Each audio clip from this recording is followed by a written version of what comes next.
여러분 안녕하십니까? 광주 MBC 뉴스투데이입니다. 먼저 오늘의 주요 뉴스입니다.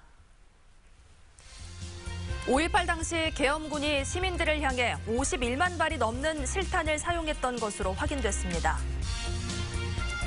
도종환 문체부 장관이 옛 전남도청 원형복원 대책위 요구를 전격 수용했습니다. 본관을 비롯해 6개 건물 모두가 복원 대상이라고 밝혔습니다. 기아 타이거즈가 2위 두산의 한 게임 반차로 쫓긴 가운데 이번 주가 선두 수성의 고비가 될 전망입니다. 박태환과 안세현이 2019 광주 세계수영선수권대회 홍보대사로 위촉됩니다. 5.18 당시 계엄군이 시민들을 향해 무려 51만 발이 넘는 실탄을 사용했다는 군 기록이 확인됐습니다. 심지어 전투기나 전차를 부술 수 있는 기관포와 미사일도 사용됐는데 마치 민간인을 상대로 전쟁을 벌인 셈입니다. 김인정 기자입니다. 1980년 5월 21일 애국가가 울려 퍼지며 전남도청 앞에 선 시민들에게 공수부대원들은 집중 사격을 했습니다. 조준경 280여 정을 지급받은 공수부대원들은 부상자를 부축하는 시민들까지 조준 사격했습니다. 잔혹했던 80년 5월 당시 계엄군들이 시민을 향해 사용했던 실탄이 51만 발에 달한다는 군 기록이 나왔습니다. 5.18 당시 보안사에서 작성된 기록에 따르면 군은 소화기인 M16 실탄을 49만 7천여 발을 사용하고 기관총 만여 발 등 51만 발이 넘는 실탄을 사용했습니다. 또한 공수부대가 작성한 문서에는 총 11종의 무기 사용 내역이 남아 있습니다. 날아오는 전투기를 요격하는 용도인 기관포를 2천여 발 쐈고 달리는 전차를 부술 수 있는 정도의 파괴력을 가진 66mm 투 미사일 50발을 쐈습니다. 수류탄을 200발 가까이 사용했고 한 번에 수십 명을 살상할 수 있는 크레모어도 수십 발 사용했습니다. 일반인들은 상상을 할 수 없는 그런 무기들이 광주에서 사용이 되고 마치 전쟁과 똑같았다라고 이렇게 이야기할 수 있다고 생각을 합니다. 5.18 당시 총상으로 사망한 사람은 128명, 부상자는 364명에 이르며 행방불명자 규모는 37년이 흐른 지금까지 집계되지 않고 있습니다. MBC 뉴스 김인정입니다. 문재인 대통령이 5.18 최대 난제인 발포 명정자까지 규명할 수 있을 것이라고 말했습니다. 문 대통령은 어제 국방부 업무보고 자리에서 5.18 당시 군 역할 논란과 관련해 공군의 비행기 출격 대기나 광주 전일빌딩 헬기 기총 소사 등을 조사할 예정인데 조사를 하다 보면 발포 명령 규명까지 갈 수 있을 것이라고 말했습니다. 또 지금까지 군 발표 내용을 믿지 못했는데 이번에는 확실히 종결을 지어 국민 신뢰를 받는 계기로 만들라고 지시했습니다. 오늘은 먹구름이 물러가고 활동하기 무난한 날씨 보이겠습니다. 한결 선선하겠는데요. 다만 아침까지 남해안을 중심으로는 빗방울이 살짝 떨어지겠습니다. 또 내륙 곳곳에는 짙은 안개가 끼어 있어서 가시거리 짧은데요. 출근길 안전운전 하셔야겠습니다.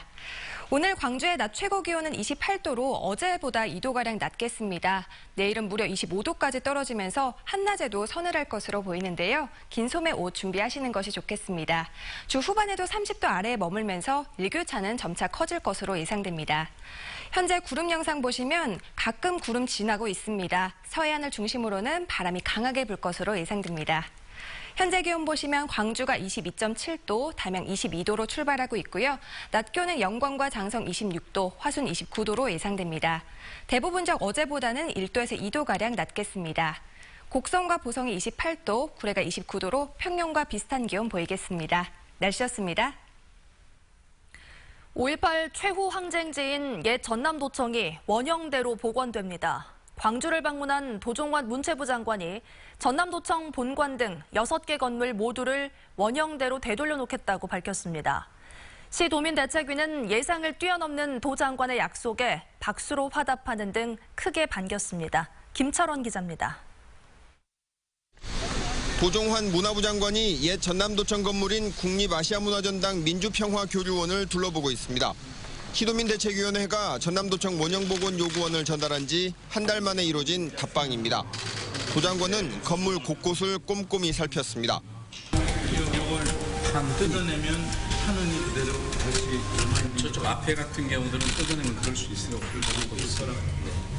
이어가진 간담회에서 도 장관은 시도민 대책위원회의 전남도청 원형복원 요구사항을 적극적으로 받아들였습니다. 복원사업의 추진 주체를 문화부와 광주시 그리고 시도민 대책위원회 세 곳으로 명시했습니다. 또 복원 대상이 되는 건물이 도청 본관을 비롯한 6개 건물 모두라고 밝혀 단계별 복원 답변을 예상했던 시도민 대책위원회의 기대를 뛰어넘었습니다. 복원 대상 건물에 대한 6개 대상 건물에 대한 입장을 말씀하셨는데 6개 건물 전체를 다 복원 대상으로 하면서 도 장관은 더 나아가 곧바로 복원할 수 있는 부분은 올 하반기 국회에서 필요한 예산을 즉각 편성하겠다고 밝혀 참석자들의 박수를 받기도 했습니다. 이런 일도 있어요 우리가. 정말로 이런 일 없어서 생각도 안 했는지 우리 앞에 이런. 도 장관의 발언에 따라 전남도청 복원을 위한 기구가 곧 구성될 전망입니다. 다만 일부에서 추진기구를 구성할 때 현재 아시아문화전당 측 인사들의 참여 배제를 요구하고 있어 변수는 남아있는 상태입니다. MBC 뉴스 김철원입니다. 국내 기업의 해외 이전 매각과 통상임금 판결 등 국내 산업 현안을 산업통상자원부가 직접 나서 해결해야 한다는 지적이 국회 상임위에서 제기됐습니다. 산업통상자원부의 국회 상임위 현안 보고에서 장병완 위원장은 기아차의 통상임금 문제나 금호타이어 등의 해외 매각 문제에 대해 정부의 산업 정책이 실종됐다며 조속한 대응책 마련을 촉구했습니다. 이에 대해 백운규 산업통상자원부 장관은 해외 이전 매각을 최소화하고 지역 신성장 산업 거점 육성에 산자부가 앞장서겠다고 답변했습니다. 요즘 대기 시간을 줄여 흐름을 원활하게 하는 회전 교차로가 늘고 있습니다. 하지만 자칫 사고가 발생하면 연쇄 교통사고는 물론 교통 정체가 심각해질 수 있어 운전자들의 양보가 무엇보다 중요합니다. 김종수 기자가 취재했습니다. 여수 시내 한 회전 교차로. 차량들이 흐름에 맞게 교차로로 진입하지만 아찔한 순간도 연출됩니다. 특히 꼬리물기와 끼어들기가 빈번하게 발생해 접촉사고 우려가 적지 않습니다. 지난 2010년 국내에 도입된 회전 교차로는 전국적으로 450여 곳. 저속 운행으로 대형 사고를 막을 수 있어 설치도 늘고 있지만 사고 발생 역시 줄지 않고 있습니다. 특히 회전 교차로와 로터리의 차량 진입 방식이 달라 운전자들의 각별한 주의가 요구됩니다. 차량 진입 우선권이나 진입 속도는 물론 대형 교통섬을 중심으로 이루어진 차로 폭도 달라 운전자들의 혼란을 불러올 수 있습니다. 회전 교차로 내에서 자동차가 주행 중인 경우 진입하는 자동차가 양보선에서 정지했다가 서행으로 진입하고 교통섬을 중심으로 반시계 방향으로 회전하며 진행해야 교통사고를 예방할 수 있습니다. 이에 따라 운전자들이 회전 교차로에 설치된 표지판을 숙지하고 양보의식을 생활화해야 한다는 지적도 제기됩니다. 소통체계에 익숙하지 않을 경우 차량 거리가 좁아 다수의 교통사고와 또 다른 차량 정체를 불러올 수 있기 때문입니다. 표지가 있다라고 하는 건 운전자에게 그러한 행동을 이행하도록 의무하고 있다라고 보시면 되겠고요. 갈등이 생겼을 때 어느 한쪽에게 어떤 그 통행에 대한 부분을 주기 위해서 그 표지가 하나의 또 기준이 될 수 있다라는 점은 대기 시간과 배기가스 감소 등 효율성이 입증돼 선진국형 도로 체계로 관심을 모으고 있는 회전 교차로. 안전하고 효율적인 사용을 위해 양보와 신중이란 무언의 소통이 운전자들에게 요구되고 있습니다. MBC 뉴스 김종수입니다. 저수지에 빠진 차량에서 모녀가 숨진 채 발견돼 경찰이 수사에 나섰습니다. 어제 오전 9시쯤 장성군 삼서면의 한 저수지에 빠진 차량에서 46살 김모 씨와 김 씨의 19살 딸이 숨진 채 발견됐습니다. 경찰은 저수지 방향으로 차량 바퀴 자국이 남겨져 있던 점과 최근 김 씨가 딸 대학 등록금을 마련하지 못해 고민해왔다는 친척들의 말을 토대로 스스로 목숨을 끊은 게 아닌가 보고 정확한 경위를 조사하고 있습니다.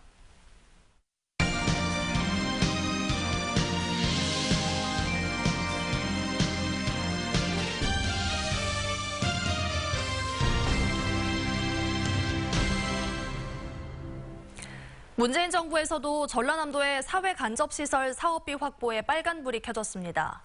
주요 사업비가 줄줄이 감액되거나 반영되지 않았는데 이명박 박근혜 정부에서 소외받았던 터라 실망감이 큽니다. 김윤 기자의 보도입니다.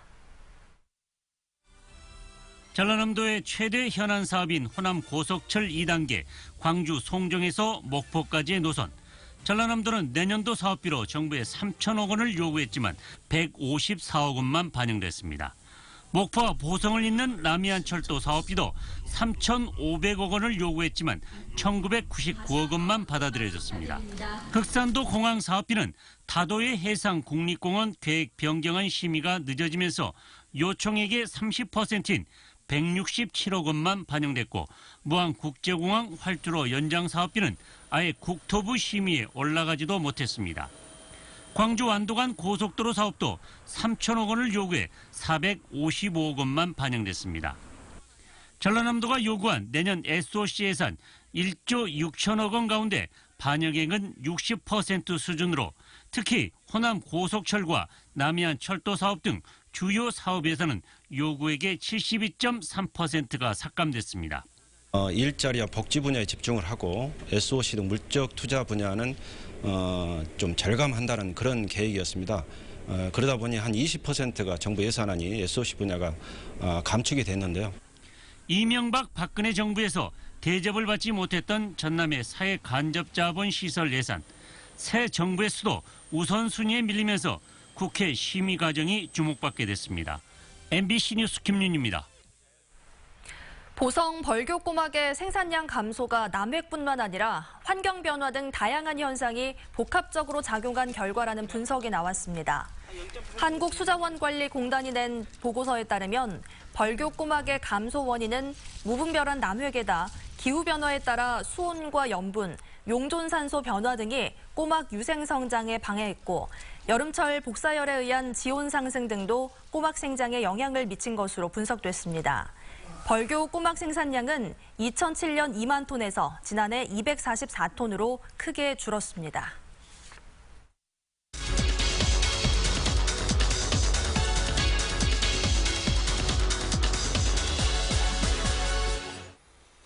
도시공원의 적정한 보존과 개발 방안을 고민하기 위해 전문가와 시민단체, 광주시가 협의하기로 했습니다.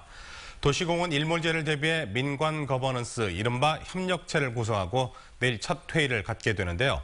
거버넌스에 참여 중인 노경수 교수 모시고 자세한 이야기 들어보도록 하겠습니다. 어서 나십시오. 안녕하십니까. 네.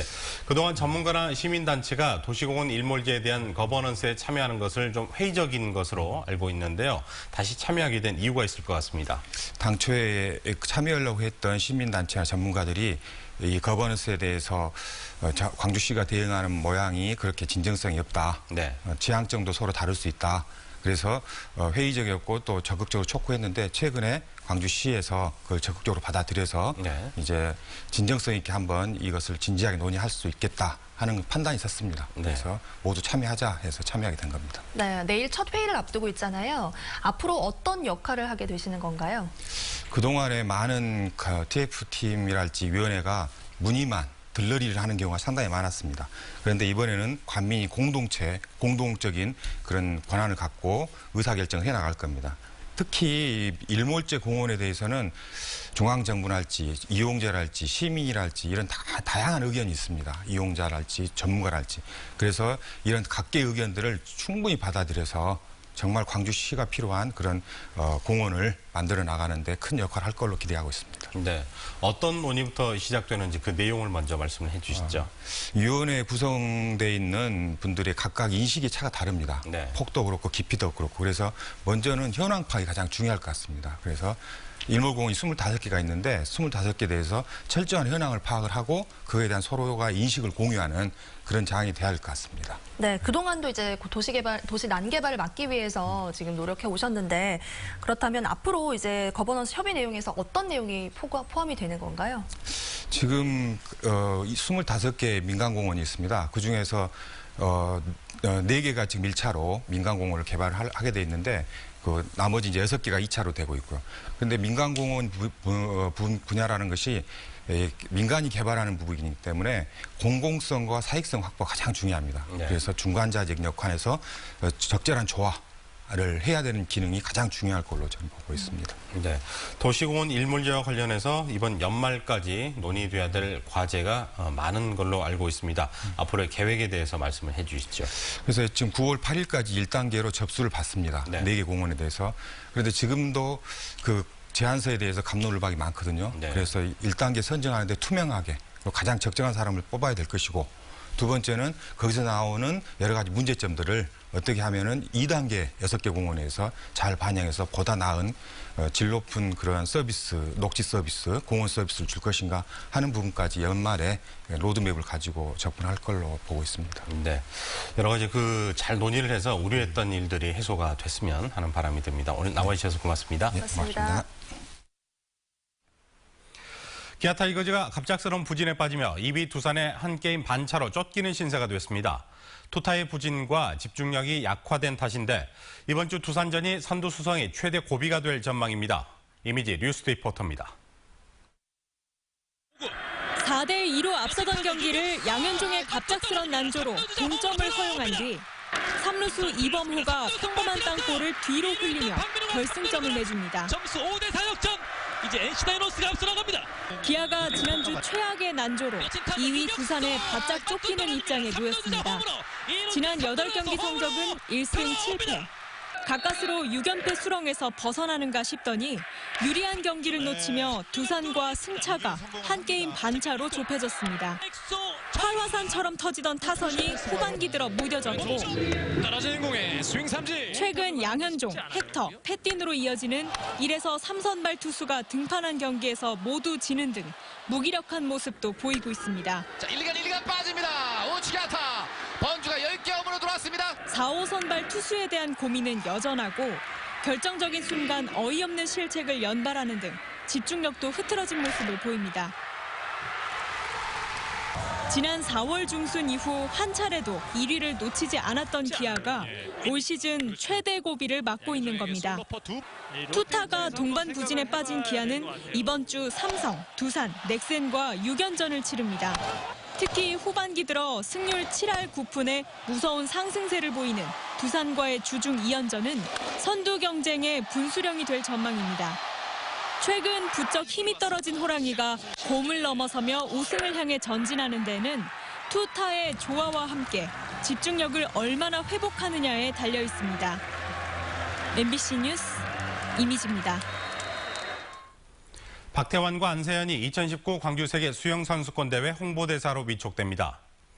광주 수영대회 조직위원회는 다음 달 6일 서울 프레스센터에서 박태환과 안세현을 수영대회 홍보대사로 위촉할 예정이라고 밝혔습니다.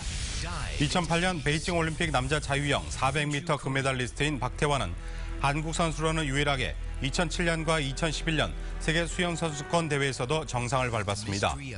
안세현은 올해 헝가리 부다페스트 대회 여자 접영 200m 결승에 진출해 역대 여자 수영 사상 최고 성적인 4위를 기록하는 등 샛별로 떠올랐습니다.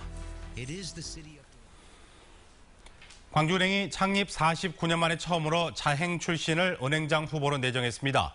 지역 향토 은행으로서의 사명감이 한층 더 강화될 것으로 보입니다. 송정근 기자입니다. 송정국 현 광주은행 부행장이 차기 광주은행장 후보로 확정됐습니다. 광주은행 창립 49년 만에 처음으로 자행 출신이 은행장 후보로 확정된 겁니다. 광주은행 임원 후보 추천위원회는 송 부행장의 다양한 근무 경험과 경영자로서의 역량을 높이 평가했습니다. 순천 출신의 송 부행장은 광주은행에서 26년간 근무하면서 은행업 전반에 대한 폭넓은 경험과 식견을 쌓았으며 업무 추진력이 탁월하다는 평가를 받고 있습니다.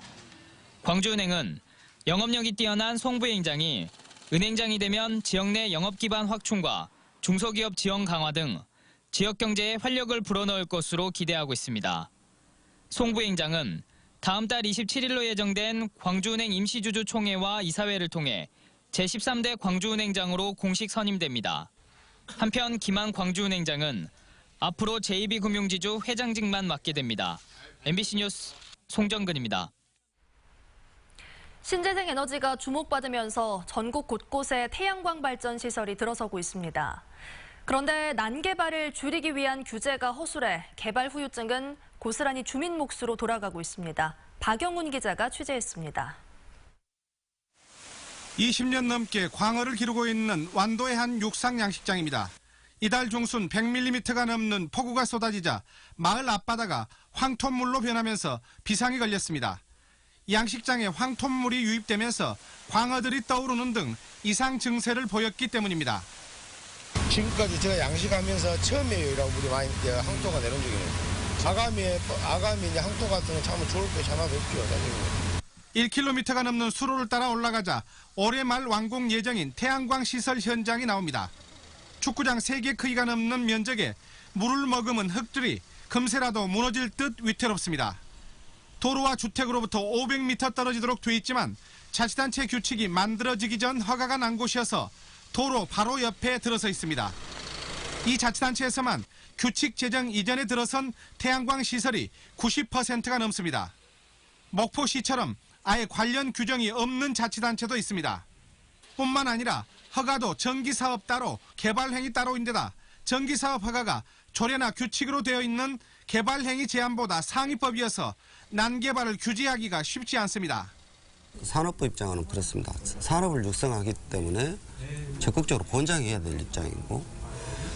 현재까지 설치된 전남도 내 태양광 시설은 4,600여 곳. 정부가 현재 5% 수준인 신재생 에너지 의무 공급량을 오는 2024년 10%까지 끌어올린다는 계획이어서 난개발 우려는 더욱 커지고 있습니다. MBC 뉴스 박영훈입니다.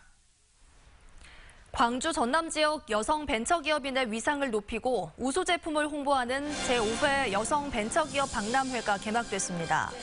내일까지 김대중 컨벤션 센터에서 열리는 박람회에는 지역 여성벤처협회 소속 60여 개 업체가 참가해 지역 명인들이 만든 한우와 굴비 등 다양한 음식을 선보이고 있고 추석 명절을 앞두고 예약 판매도 진행합니다. 내부 고발자를 상벌위원회에 회부하려고 한 광주시립 제1요양병원을 광주 지역 시민단체가 규탄했습니다.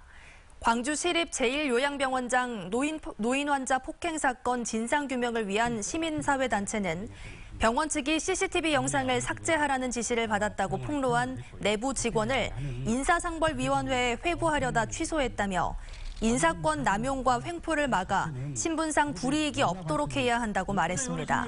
병원 측은 징계가 아닌 구체적인 경위를 파악하기 위해 추진했었다며 내부 논의 끝에 잠정 연기하기로 했다고 말했습니다.